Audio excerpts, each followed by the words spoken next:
रीना जी, लोकतंत्र में एक चीज बड़ी स्पष्ट समझ में आती है कि जिस चरित्र के व्यक्ति को सत्ता मिलती है उसका दर्शन, उसकी कार्यशैली जनता को दिखती है। यदि कोई शिक्षक पृष्ठभूमि का व्यक्ति सत्ता के शीर्ष पर बैठता है तो उसका शिक्षा के क्षेत्र में बढ़ावा दिखता है लोगों को। पूर्व में बड़े बड़े लोगों ने देश की सल्तनत चलाई, राज्यों की सल्तनत चलाई और उनकी संघर्ष और उनकी योग्यता जनता को उसका लाभ लेते हुए देखी गई। चाहे फिर वो ममता हो, फिर चाहे वो नेहरू रहे हों, चाहे फिर वो अटल रहे हों। अब आ जाइए ठीक इसके भारतीय जनता पार्टी की कार्यशैली में। हम बार बार एक बात को कहते हैं कि भारतीय जनता पार्टी व्यापारियों की पार्टी है। सेलिंग क्वालिटी इनसे बेटर किसी की नहीं है। ये जो चीज़ दिखाते हैं ये बासमती चावल और खंडा बेच के दुनिया को लूट रहे हैं। अब आ जाइए घसियारी योजना में।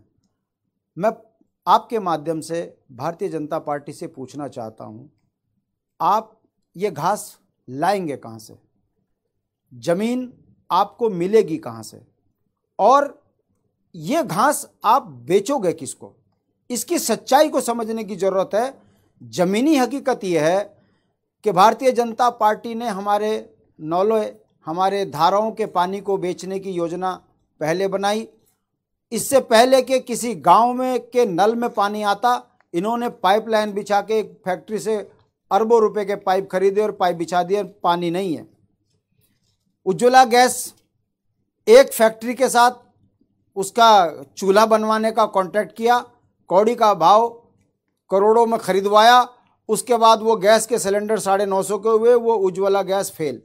अब आ जाइए उत्तराखंड में जो बेहद कीमती जमीन है जिस पर भी स्थानीय लोगों का अधिकार है, उसे कैसे छीना जाए? अब 99 साल की लीज जैसे ही किसी उद्योगपति को मिलेगी तो उत्तराखंड का आम जनमानस अपने खेत में घास काट के भाजपा के लोगों को पोसेगा।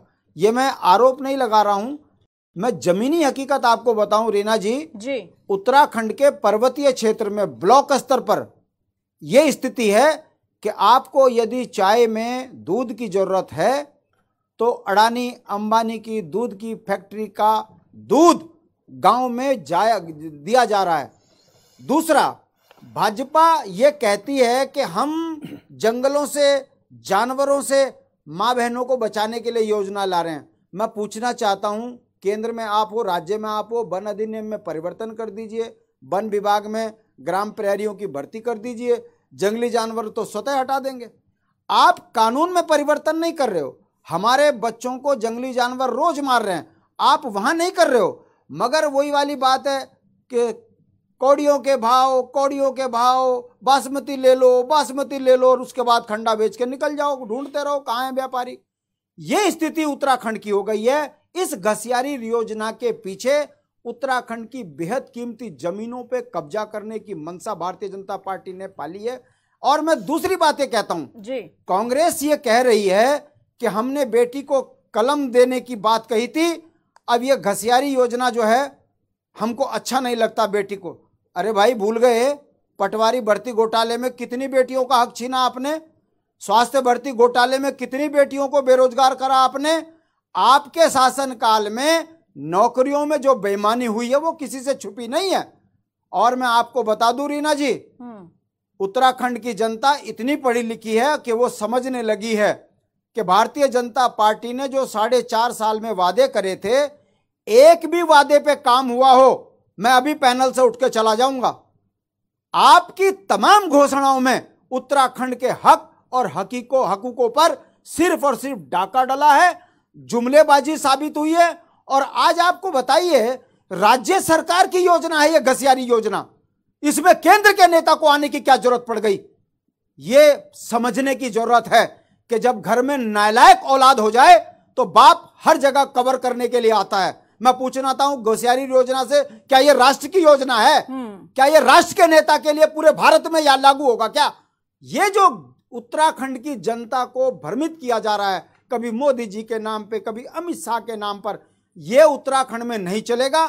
हम ये कहते हैं, मैं खत्म कर रहा हूं, हम ये कहते हैं घसियारी योजना की आड़ में उत्तराखंड की जमीनों को लूटने की जो भाजपा मनसा पाले हुए है, अभी ज्यादा दिन नहीं है, मात्र 3 महीने हैं, इनका सुपाड़ा साफ होगा।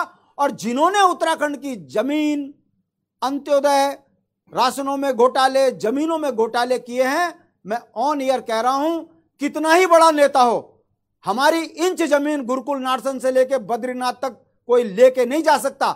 मगर इन्हीं जमीनों में जिन्होंने गलत तरीके से कब्जा किया है, हमारी संपत्तियों पर डाका डाला है, इनको ठीक जगह ठिकाने ना लगा दिया तो काहे का राज्य आंदोलन से निकला हुआ नेता ये आग जो हमारे सीने में है कि पहाड़ के भोले व्यक्तियों को जुमलों में लूटकर ये जिस तरीके से अपना घर भर रहे हैं, ये बर्दाश्त के काबिल नहीं है। हमारे गांव के अंदर यदि आपको घास लाना है, आप बताइए रीना जी, शांति जी कंप्लीट कीजिएगा, माफी के साथ मुझे रुकना पड़ रहा है, गांव में मुझे रुकना पड़ रहा है, आप अपनी बात कंप्लीट कीजिएगा। वक्त तो चला एक छोटे से ब्रेक का, लेकिन चर्चा लगातार जारी है। घसियारी पर घमासान क्यों है, ये समझने की